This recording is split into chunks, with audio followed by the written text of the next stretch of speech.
Story 1. When I, 28 female, was 16, my dad, 50 male, remarried and moved his new wife and her 2 kids, 10 female and 8 male at the time, into our home. My mom passed away when I was 12, and for years it had just been my dad and me.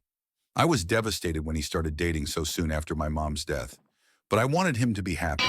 However, things changed when he remarried. My new stepmom, Susan, made it clear that she saw me as a burden. She didn't want to share the house, and my dad gradually sided with her.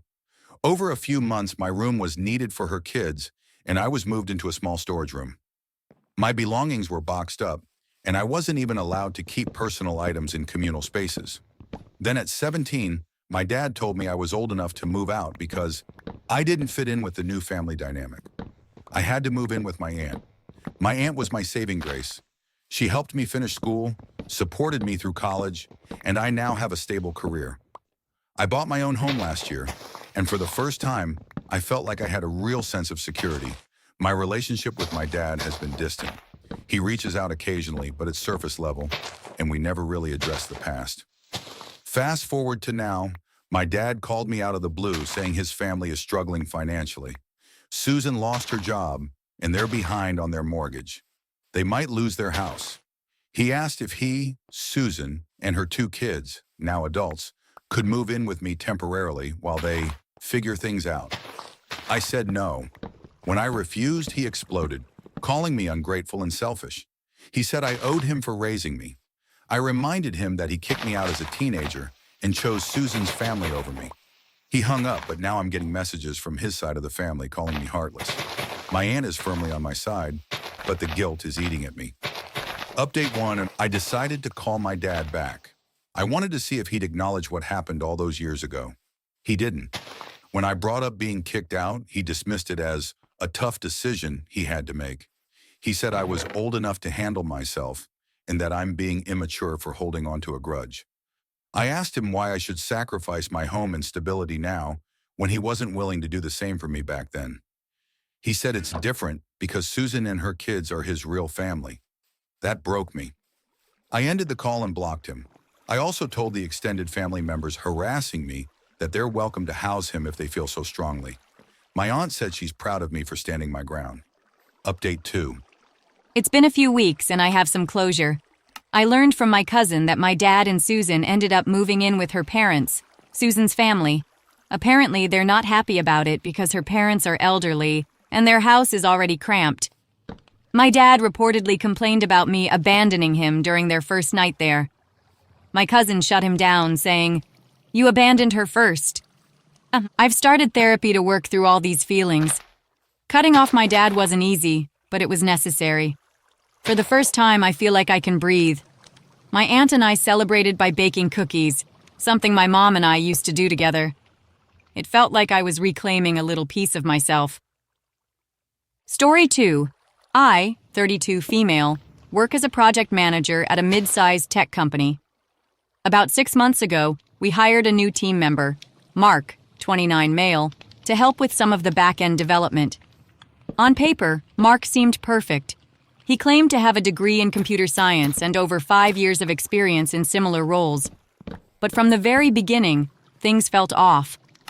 Mark struggled with basic tasks that someone with his supposed background should have known how to handle. He asked questions that seemed amateurish. At first, I chalked it up to him being unfamiliar with our specific systems and workflows. But over time, his inability to contribute became a major issue for the team. One day, I overheard Mark telling another coworker that he taught himself coding last year and had bluffed his way into the role. That was my breaking point. I quietly pulled our manager aside and expressed my concerns. Our manager promised to look into it. Fast forward a week. HR confirmed that Mark had lied about his degree and work experience. They fired him immediately. Now the drama begins. Word spread around the office about what happened, and Mark sent a scathing email to the team, accusing me of ruining his life and being elitist. A few coworkers said I should have let it go because everyone embellishes their resume a little. Others, however, said I did the right thing. I'm torn. I didn't want to get him fired, but I felt like his actions were hurting the team. Update 1. I spoke to my manager to get more context about how HR handled the situation. Turns out, Mark not only lied about his qualifications, but also falsified references and fabricated a previous job. HR said that lying to this extent is a major liability for the company. They thanked me for bringing it up because it could have led to bigger issues down the line. That said, some of my coworkers are still upset. I've become a bit of a pariah in the office. One coworker even called me a snitch to my face. It's been tough, but I keep reminding myself that Mark's dishonesty wasn't just a small exaggeration. It was a complete fabrication that affected everyone's work. I've also learned that Mark is spreading rumors about me on social media. He posted that I'm a corporate sellout who only cares about climbing the ladder.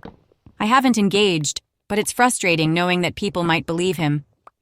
Update 2. It's been a month since the incident, and things are finally settling down. HR sent a company-wide reminder about the importance of honesty during the hiring process, which helped shift the narrative a bit. More coworkers have come to me privately to say they agree with what I did, even if they didn't say so initially. As for Mark, I blocked him on all platforms after he started tagging me in posts. I also found out from a mutual acquaintance that he tried to apply for another tech job, but failed their technical interview. Maybe this experience will push him to actually gain the skills he claimed to have. On a brighter note, my manager gave me a glowing performance review and acknowledged my role in protecting the team. It feels good to know that my efforts are appreciated, even if it's been a rocky road. I've decided to focus on my work and let the gossip fade into the background. Story 3. I, 34 female, am a middle school teacher who's been in the profession for over a decade. I pride myself on being fair and encouraging to my students, regardless of their abilities. Recently, I had a run-in with a parent that left me questioning if I crossed a line. One of my students, Emily, 12 female, is sweet but struggles academically. She often turns in assignments late, doesn't study for tests, and has trouble following instructions. I've been working with her after school to improve, but her grades remain below average. Her mom, Mrs. K, has always insisted that Emily is gifted and that her poor performance is due to teachers not challenging her enough. Mrs. K regularly emails me lengthy messages accusing me of holding Emily back and stifling her creativity by grading her harshly. She even requested a meeting with the principal, claiming I was sabotaging her child. During the meeting, I calmly explained that Emily's grades reflect her work and that I've been providing extra support. Mrs. K interrupted me, accusing me of having a personal vendetta against her daughter. She claimed Emily was too advanced for my class and that I was refusing to see her true potential. That's when I snapped. I told Mrs. K that while Emily is a wonderful kid, she isn't performing at the level required to be considered gifted in my class. I explained that she struggles with foundational skills and that the focus should be on helping her improve, not on a narrative that doesn't match reality. Mrs. K stormed out of the meeting and has since been spreading rumors among other parents, saying I'm a bully who crushed her daughter's self-esteem. I've also heard from Emily that her mom told her she doesn't have to listen to me because I don't know what I'm talking about. Now I'm questioning if I should have just kept my thoughts to myself.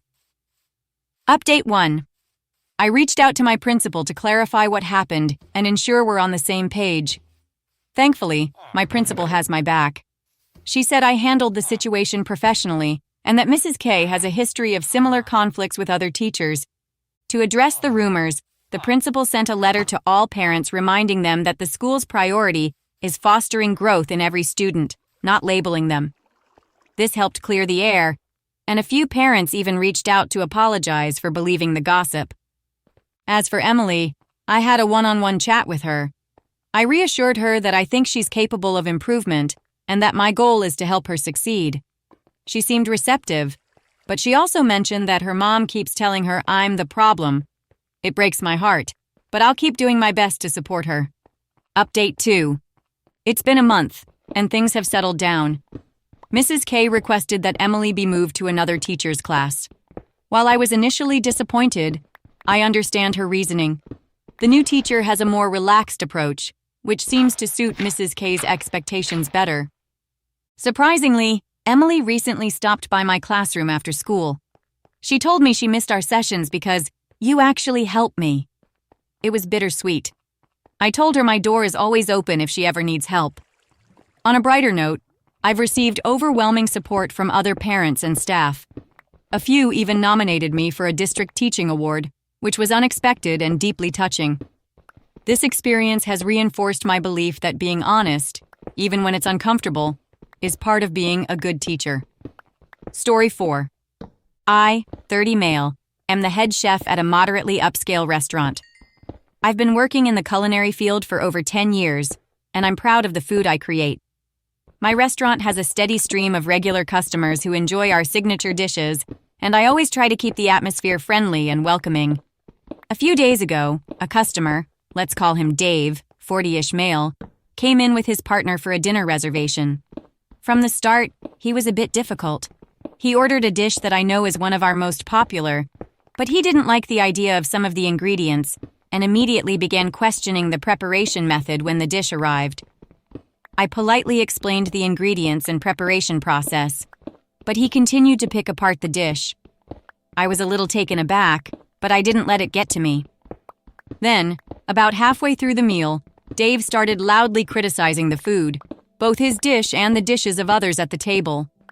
He said things like, "This is supposed to be a 5-star restaurant, but this tastes like something I could make at home." And, "The seasoning is way off." At first, I thought he was just having a bad day, but the more he went on, the more upset I became. I went to their table to check on the meal and offer a chance to make things right. I asked if there was anything specific he didn't like, or any way we could improve the experience. He dismissed me and said, "You're the chef. You should know what good food tastes like." He then proceeded to call the waiter over and make snide comments about the service. At that point, I had enough. I told him that if he couldn't enjoy the meal or stop disrespecting the staff, I would have to ask him to leave. He argued with me, but I stood firm, and eventually, I asked him to leave. He threw a fit, calling me unprofessional, and even threatened to post a bad review online. Now, the restaurant manager is giving me some pushback, saying that I overreacted. He feels I should have just apologized and let the situation go instead of making it escalate. I'm starting to doubt myself. Did I overstep by kicking him out? Should I have just let the criticism slide? Update 1. I've had some time to think about the situation, and I've come to the conclusion that I did the right thing for the restaurant and for my team. My manager and I had a meeting where we discussed the situation further. He admitted that Dave had been extremely rude to the waitstaff, but he also pointed out that we don't want to lose any customers. I get that, but I still feel that respect needs to go both ways. Interestingly, a few of my regulars reached out to me after the incident and said they were proud of how I handled it. One even mentioned that if they had been in my shoes, they would have kicked him out too. It gave me some confidence that I wasn't wrong in standing up for myself and the team. Update 2. So, here's how it all turned out. Dave did post a bad review, and it wasn't pretty. But, a few days later, several loyal customers posted glowing reviews about their experiences, and some even specifically mentioned how much they appreciated the professionalism of the staff, including the way I handled difficult situations. In the end, the positive reviews outweighed the one bad one. My manager came around and apologized for giving me a hard time about kicking Dave out. He said he saw the backlash from regular customers and realized that what I did was actually in line with our restaurant's values. I've also received a lot of support from the kitchen staff and the front of house team, who appreciated that I had their backs. I think moving forward, I'll continue to focus on providing great food and creating a welcoming environment, but I won't let disrespect slide. Story 5. I, 28 male, work as a plumber. I've been in the trade for almost 8 years and take a lot of pride in my work. I've always tried to follow the correct procedures, use high-quality materials, and ensure that everything I do is done right, even if it takes a little longer or costs a bit more. It's important to me to do things by the book because it keeps my reputation solid, and I don't want to risk the quality of my work. Recently, I've been paired up with a new coworker, Matt, 23 male, on several jobs.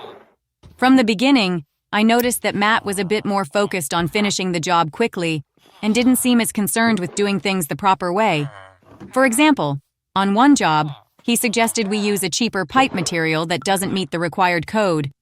When I pushed back, he insisted that it would be fine and that no one would notice. I refused to do it, and we ended up using the correct material.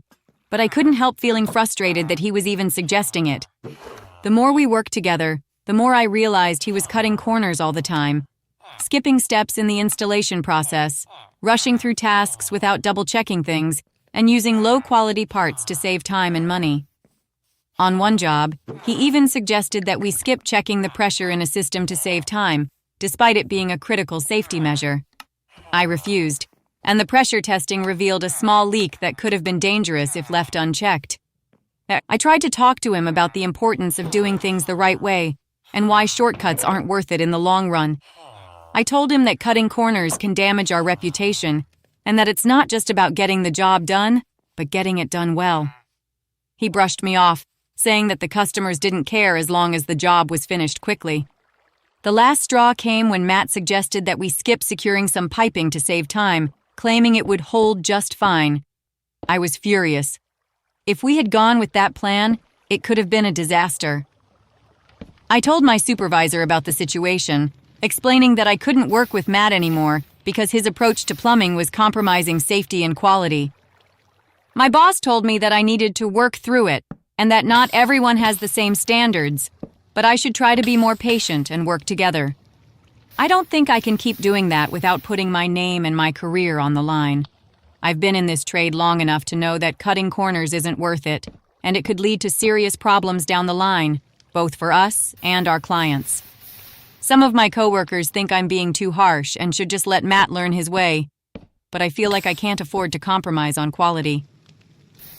Update 1. I decided to have a more serious conversation with my boss. I told him that it's not just a matter of personal preference, it's about maintaining the company's reputation and ensuring the safety of our clients. I explained that I'm not trying to be difficult, but I genuinely believe that Matt's approach is putting the job at risk. My boss told me he would talk to Matt about his approach to the work, but he also reminded me that we need to work as a team, even if people have different work styles. I'm still not sure how much is going to change, but my boss assured me that he would be keeping a closer eye on our future projects. In the meantime, I've been given the option to request other job partners, and I've chosen to work with someone I know takes the same pride in doing things the right way. I feel a bit better knowing I have some control over who I'm paired with, but I still think there's a bigger issue with Matt's attitude toward the work. Update 2. Things have gotten a little better since my last update. After I spoke to my boss, he had a one-on-one with Matt to discuss the quality of his work and the importance of following procedures. Matt seemed a bit defensive at first, but he said he would try to make an effort to slow down and follow the proper steps moving forward. I've had a few jobs with Matt since then, and I can see a slight improvement. He's still eager to finish quickly, but he's been more receptive to double-checking his work and listening to feedback. I'm not sure if he's fully committed to changing his ways, but I'm trying to stay patient and continue guiding him when I can. I've also learned to speak up more in a calm, constructive way when I see something that could compromise the job. I've tried to frame it as helping rather than correcting, and that seems to have worked better. The whole situation has made me realize that sometimes being a mentor is part of the job, even if the person you're mentoring doesn't immediately see eye to eye with you. I'm not sure what the future holds, but for now, I feel like I've done what I can to maintain the quality of the work. Story 6. I, 23 female, work as an air steward on international flights. I've only been doing this job for a little over a year, but I've always tried to stay professional, calm, and helpful with passengers. Most people are polite and understand the rules, but sometimes things go wrong, and you have to deal with uncomfortable situations. Last week, I was working on a long-haul flight, and everything was going smoothly until we hit cruising altitude. As usual, I started my rounds to check on passengers and make sure they were comfortable. I got to a row where a man in his late 40s, let's call him James, was sitting. He had already reclined his seat pretty far back, which wasn't unusual, since people often recline during long flights.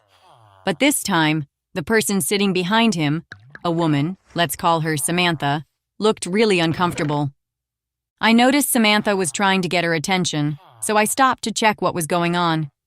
She told me that James had reclined his seat too far, and she couldn't fit her tray table down, so it was making it difficult for her to eat. I looked at the situation and saw that James had indeed reclined his seat almost all the way back. I politely asked James to return his seat to an upright position so that Samantha could use her tray table. He gave me a dismissive look but didn't say anything. When I asked him again, he finally responded with a tone of irritation, saying something like, "I paid for my seat, so I have the right to recline it however I want." I told him that while he had the right to recline, he also had to be considerate of the passengers behind him, especially since the seat in front of him was causing a problem. He argued that it wasn't his issue, and that I should tell the person behind him to deal with it. At this point, it was becoming clear that he wasn't willing to cooperate, so I called over another steward to help mediate. James continued to argue that the seat was his right to recline, and Samantha was getting upset. I explained the general policy on reclining seats, which is that reclining is allowed, but it should be done with consideration for the passengers behind you. I told James that if the situation wasn't resolved, I'd have to ask him to stay in an upright position for the remainder of the flight. James finally rolled his eyes, grudgingly pushed his seat back to an upright position, and mumbled something about entitled people behind him. Samantha thanked me, and I moved on to finish my rounds. The situation didn't escalate, but I felt really uncomfortable afterward. I didn't think I was being unreasonable by asking him to respect the other passenger's space, but I also felt like I was caught in the middle. When I checked with a few other passengers, they said they didn't think James was being fair, but some others said I should have let him keep the seat reclined since it's part of the service. Update 1. After some reflection, I realized that I could have handled the situation better by addressing the issue earlier instead of letting it escalate.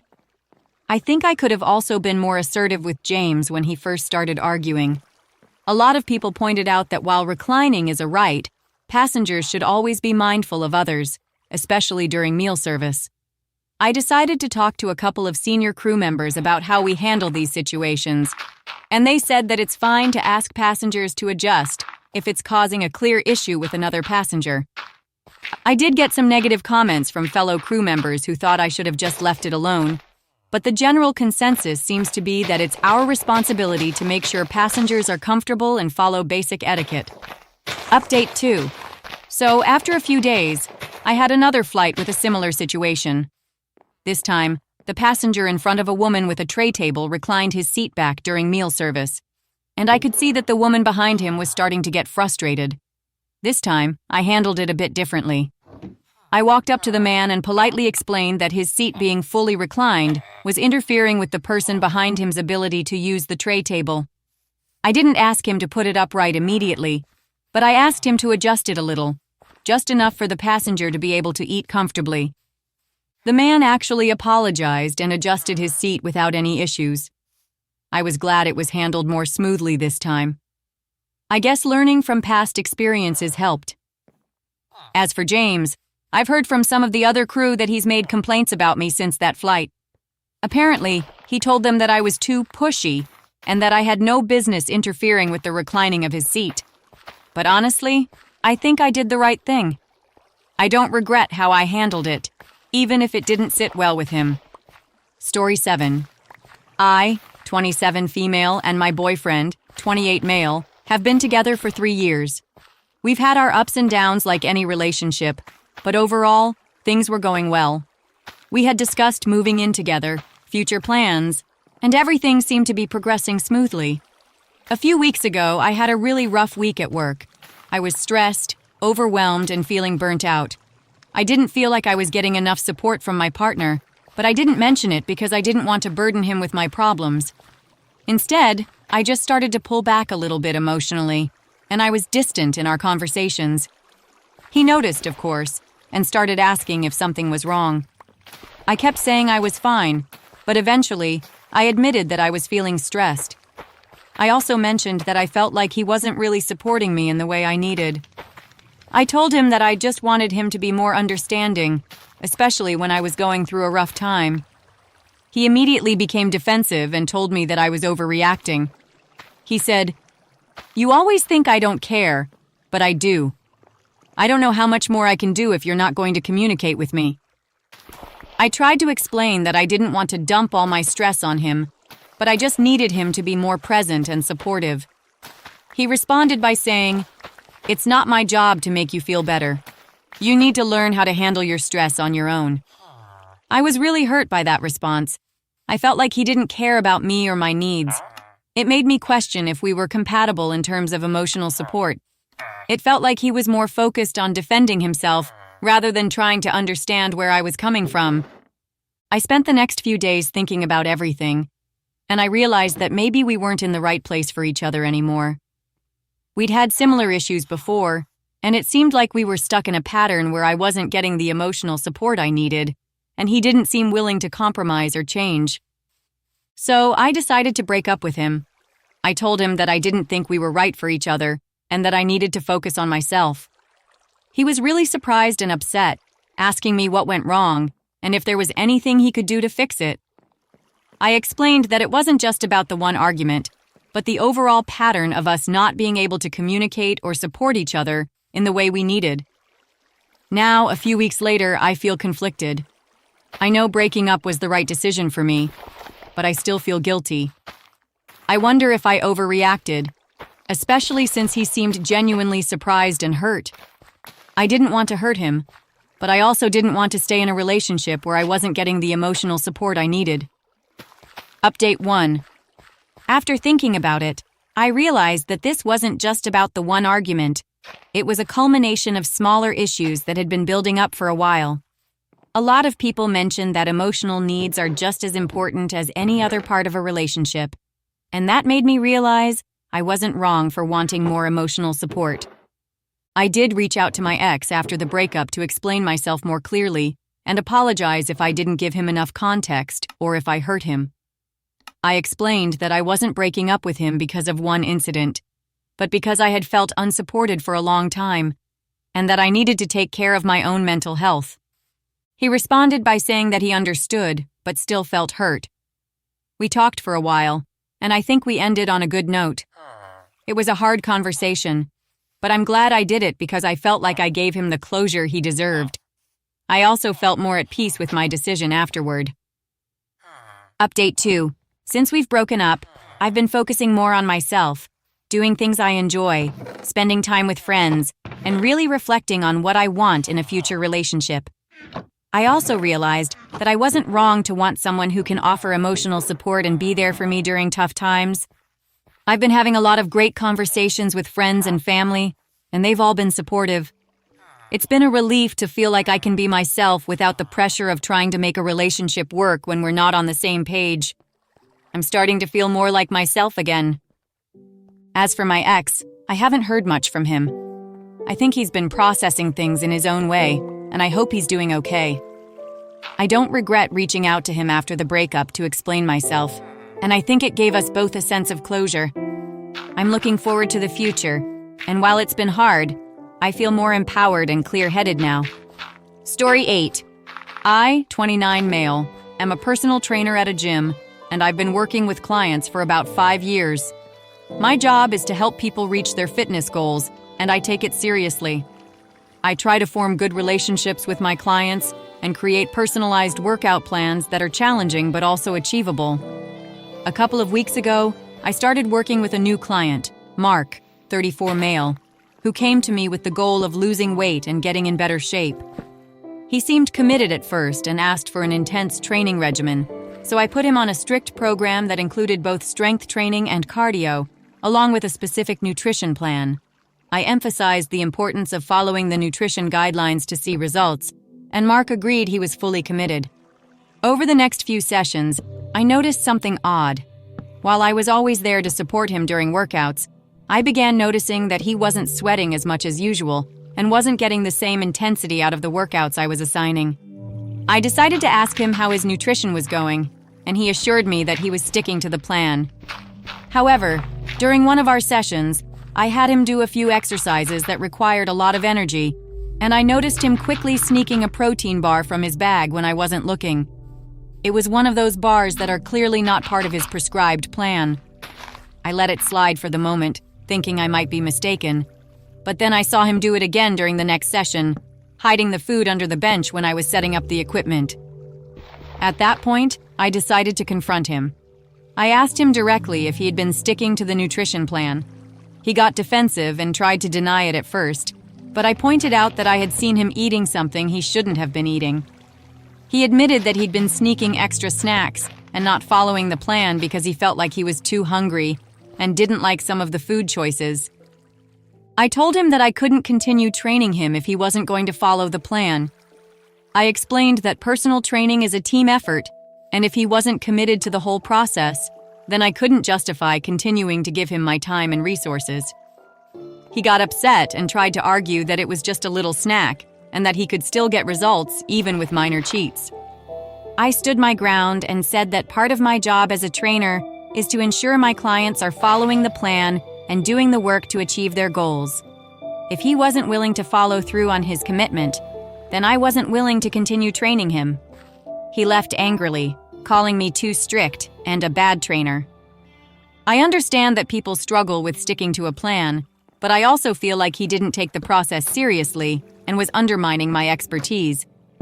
I've had clients cheat before, but I've never caught anyone so blatantly ignoring the plan like this. On the other hand, I could have maybe offered him more support or a compromise, but I didn't want to feel like I was condoning dishonesty. Update 1. Some of my coworker raised valid points about being more supportive and having open conversations with clients who might struggle with sticking to a plan, which is something I could have done better. I think in hindsight, I was a little quick to judge Mark and didn't take the time to understand why he felt the need to sneak food. That said, I still feel that being upfront and honest with clients is important, especially when it comes to achieving their goals. I've worked with clients who have successfully lost weight or built muscle, and it's because they've stuck to the plan with discipline and trust in the process. If someone isn't committed to that, it's hard for me to continue providing my services. Since then, Mark reached out to me and apologized for his behavior. He explained that he'd been struggling with some personal issues and had been using food as a coping mechanism. He admitted he didn't handle the situation well and appreciated me holding him accountable, even though it was uncomfortable for him. We had a productive conversation, and I agreed to give him another chance, with the condition that he was going to stick to the plan and be honest with me going forward. I'm glad I didn't immediately give in and let him continue cheating, but I'm also learning that offering second chances and understanding clients' struggles can lead to more successful outcomes. Update 2. So, Mark has been working with me again for the past few weeks, and things are going much better. He's been really upfront about his struggles and has been much more committed to following the plan. We've had a few setbacks, but I'm seeing progress, and I'm glad I gave him another shot. We've been working together on not just the physical training, but also his relationship with food. He's been more open about the challenges he faces with sticking to the nutrition plan, and we've been adjusting it slightly to help him feel more satisfied without straying too far from his goals. It's been a process of learning and growing, and I'm really proud of the work we're doing together.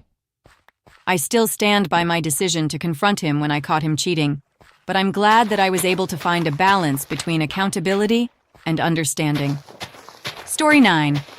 I, 16 male, am a high school student, and recently, I started using ChatGPT to help me with my homework. I know a lot of students in my class use various tools to make things easier, like online calculators, websites for research, and even some AI tools like ChatGPT to generate ideas and write essays. I thought it would be a great way to get better grades without wasting too much time on assignments that I found boring and unnecessary. I mostly use ChatGPT for writing essays and reports for English and history. I'd give it the prompts and maybe tweak the content a little bit to make it sound more like me. But honestly, I wasn't doing a ton of work myself. The essays were always on time, and I was getting solid grades, so I figured I was doing just fine. A few weeks ago, we had a big essay due in history about a topic we had discussed in class. I was pretty busy with other stuff, so I ended up asking ChatGPT to help me write most of it. I just gave it a brief outline of what I wanted, and it generated the entire thing for me. I reviewed it quickly, made a few minor changes, and submitted it. A couple of days later, my teacher, Mr. Thompson, called me up after class and said he wanted to have a word. He told me that my essay seemed suspicious and looked like it had been generated by an AI.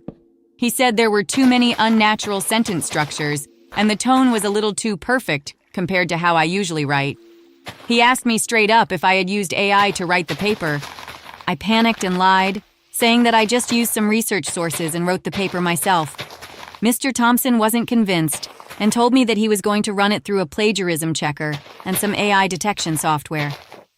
A few hours later, I got an email saying that the essay was flagged as being AI generated, and I was being accused of cheating. I tried to explain that I didn't really cheat. Technically, I still reviewed and edited the work, but Mr. Thompson said it didn't matter. I used an AI tool to do the majority of the writing, which was against school policy. He told me that I would get a 0 on the assignment and would have to do a new essay by hand to make up for it. Now, I'm really mad. I get that I shouldn't have relied so heavily on ChatGPT, but I wasn't trying to cheat. It was just a tool to help me, and I still put some effort into the final product. I've been getting good grades, and my other assignments haven't had issues, so why single me out for this? I think the school's policy is outdated, and it's not like I plagiarized anything. I used a tool to help with writing, just like some people use grammar checkers or citation generators. I feel like I've been unfairly punished for something that's becoming common practice, and my teacher just doesn't get it. Update 1. Thanks for the feedback, everyone. I didn't expect so many people to be on Mr. Thompson's side, but I get where you're coming from. After thinking about it, I realized that I should have been more upfront with my teacher. I've been using ChatGPT for a while now to help with brainstorming and refining ideas, but I took it too far this time by letting the AI do too much of the work. I was more focused on the end result rather than the process. So, I talked to Mr. Thompson after class and admitted that I used ChatGPT for most of the essay. I explained that I didn't mean to cheat, but I wanted to get the assignment done quickly. He wasn't angry, but he emphasized how important it is for me to develop my own writing skills and that relying on AI too much could hurt my progress. He appreciated my honesty and said that the 0 was still the consequence, but he also agreed to give me a second chance. I now have to rewrite the essay on my own, and he'll grade it based on my own effort. While I'm still annoyed at the punishment, I understand that I was wrong for trying to cut corners. I'm going to take the second chance seriously and actually do the work. Update 2. I've finished rewriting the essay and turned it in. It was a lot more work than I expected, but I'm glad I did it myself. I've also started to use ChatGPT more responsibly. Now I just use it to help with generating ideas or improving specific parts of my work, but I'm not letting it do everything anymore. I got my grade back, and I ended up getting a B+, which I'm happy with. Mr. Thompson said that it was clear I had put in more effort this time, and he acknowledged that I had learned from the situation. He also said he wasn't going to punish me further, but he warned me to avoid relying too much on tools like ChatGPT in the future. I get it now. While it's okay to use AI for assistance, it's still important to do the work myself and learn from the process. I've learned a lot from this experience, and I won't make the same mistake again. Story 10. Am I the a-hole for refusing to split my inheritance with my estranged sibling who's now demanding money to cover their debt? So, I, 26 male, grew up in what I thought was a typical family. My older sibling, 28 non-binary, didn't see it that way. About 5 years ago, they went completely no contact with our parents, claiming emotional neglect and favoritism. They made a big, dramatic exit, cutting everyone off, including me. No calls, no texts, not even a happy birthday. It stung, but fine. I respected their choice and moved on. Fast forward to this year, our dad passed away. It was devastating, and I stepped up to handle everything. Funeral arrangements, sorting out his affairs, all of it. My sibling? Silent. They didn't show up to the funeral, didn't offer a single word of condolence. I handled it all alone. Then came the will. Our dad left everything to me, the house, the savings, everything. He was clear that my sibling was left out because they chose to walk away from the family. I didn't ask for this, but I won't lie, it was a relief. The inheritance was enough to pay off my student loans, buy a house, and still have a safety net. Here's where it gets interesting. My sibling found out about the inheritance through a mutual friend. Suddenly, they're back, reaching out for the first time in years, not to apologize or reconnect, but to demand money. And not just any money. They want half the inheritance, claiming it's only fair. The kicker? They're drowning in debt and said I'd be inhumane, not to help them out since family is family. I told them no. My reasoning is simple. They chose to leave. They didn't even show up for Dad's funeral. Why should I go against his final wishes to bail them out of their bad decisions? Now, they're going around, dragging my name through the mud, calling me selfish, greedy, and heartless. Even mutual friends are chiming in, saying I should do the right thing because they're struggling. I can't help but feel like this is manipulation. They ignored me for years, didn't care about the family until there was money involved, and now I'm the bad guy for not wanting to share? If they had stayed, if they had even shown up for Dad's funeral, maybe I'd feel differently. But as it stands, I feel like they're just here for a payout. So Reddit, am I the a-hole for refusing to share my inheritance with a sibling who cut ties and only came back when they needed money? Story 11. Am I the a-hole for parking next to a car that parked on the line? I'm blown away by this opinion and need to crowdsource validation. Tonight, I drove CVS to pick up popcorn for a Christmas movie with my kids. I parked in the closet-open parking spot to the door. When I get out, I noticed the car next to mine was very close. I had to squeeze through a cracked door just to get out. Note, I made sure I did not touch their car with my door at all. I double-checked to see if I parked poorly, and I was right in the middle of the spot. However, the car next to me was on the line. Not over the line, but the wheels were touching the line. For context, I have a Chevy Bolt, a small EV car. The other car was a mid-size SUV, like a Toyota RAV4. I didn't think much of it. My kids were waiting and I wanted to get in and get out. When I come back, the owner of the other car is checking for possible dings, presumably from my car door opening. They were about to get in when they saw me walk up to. Then we had this interaction. Them. Is this your car? Me. Yes, it is. Them. Why did you park next to me when there are so many other spots? There were other open spots in the row behind our cars. Me. I just parked in the closest spot to the store. Them. You're so close to my car when you could have parked anywhere else. Me. I'm parked in the middle of the spot and you're on the line. Them. If I ding your car with my door, it's more your fault than mine. Me. Your car is on the line. Them. That's not really relevant, says as she gets in her car. Am I the a-hole here? I never would have thought to check if the cars on the other side of me had parked well before I pulled in. Story 12. Am I the a-hole for telling my mom about my dad's weaponized incompetence? I, 18 female, do all the shopping in the house. It's been my job since I was like 12. My dad hates going shopping, so I never ask him. For Christmas, I am cooking. I had a very specific grocery list because I'm making things that I haven't made before. My parents didn't let me go shopping yesterday, so I had to go today. My dad said he would grab certain things to help me out, and I said okay. I gave him a list. I really needed chicken thighs and blocks of cheese. He came home with ground chicken and only mozzarella cheese that's pre-shredded. I told my mom about it because this isn't the first time he's done this and it's made me upset. She got mad at me for being upset with him because we never ask him for anything. I have asked him multiple times to get things for me, and he either gets the wrong thing, doesn't get anything I need, or complains. For example, I wanted to go shopping before my wisdom tooth removal. I had a list of things with pictures because he said he could grab it and certain brands make me sick. He got 420 things on the list and said everything else was not necessary. He went with my money and said that. Now my mom's upset with me because she is in debt from always buying stuff for the house. But the whole reason that's happened is because of my dad's weaponized incompetence. So, am I the a-hole for being mad at me, Dad, and telling my mom?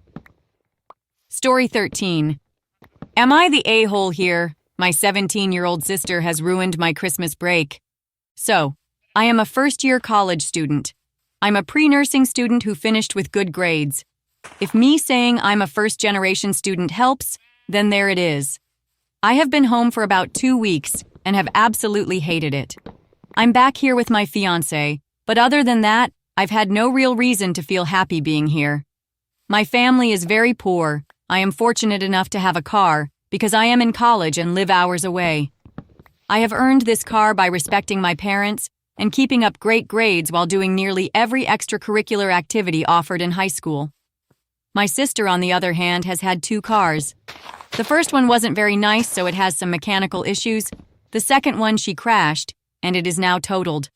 Since then, she has not stopped talking about getting a new car. I worked my entire high school career, and believe it helped me in many ways. She has yet to get a single job, and I can see how different me and her are. After she talked about the brand new expensive car she wanted for college, I told her it was unrealistic. I told her our family is poor, and we can't afford brand new cars. I told her you will need to get a job and earn a car, and also get your license. This made her go ballistic. She called me many names such as narcissistic, spoiled, and unworthy of life. My heart actually shattered. I have never done anything in my life to make her say these things to me. I have drove hours and spent so much money on my sister to only get this back. I have tried so hard to love her.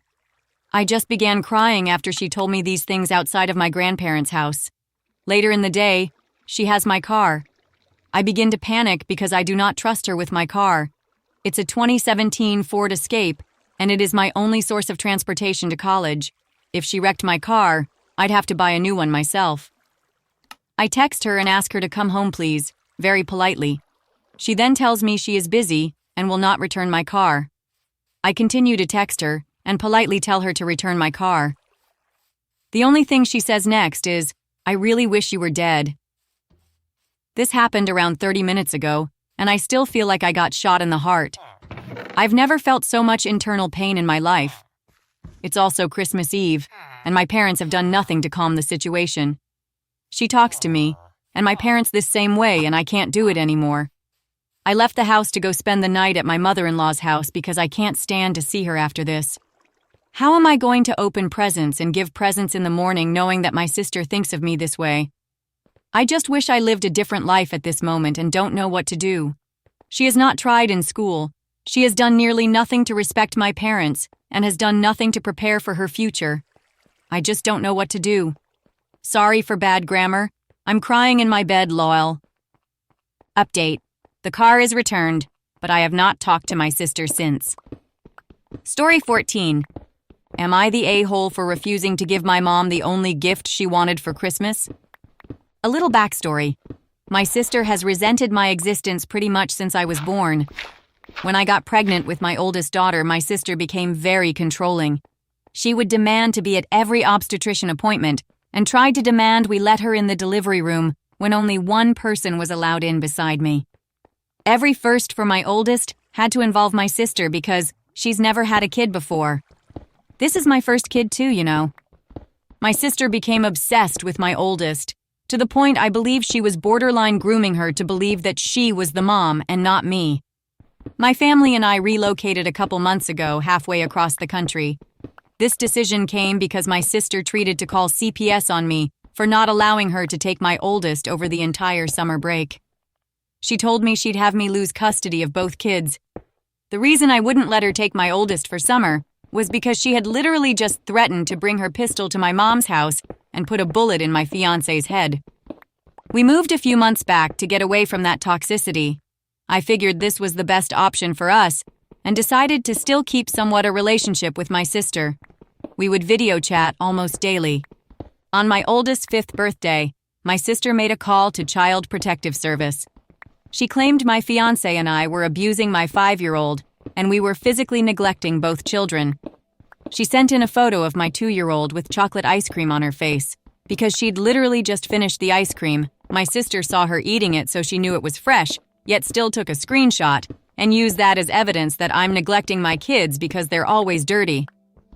The abuse claim came because my 5-year-old had a diaper rash and it was bothering her, so she said, "My butt hurts." Daughter is autistic and has epilepsy. We're working on potty training still.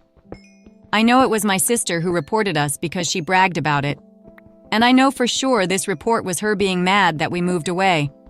She wanted to get back at me for taking her kids away from her.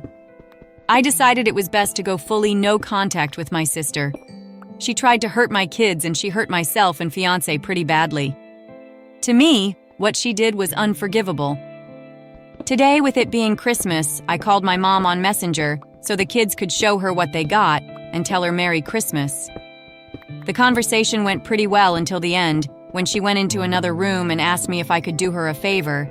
I said, "Sure, what's up?" And she goes, "Have the kids talk to sister." It's Christmas? I told her no. I will not have that. She tried to hurt my kids, and I don't want them around someone who would do that.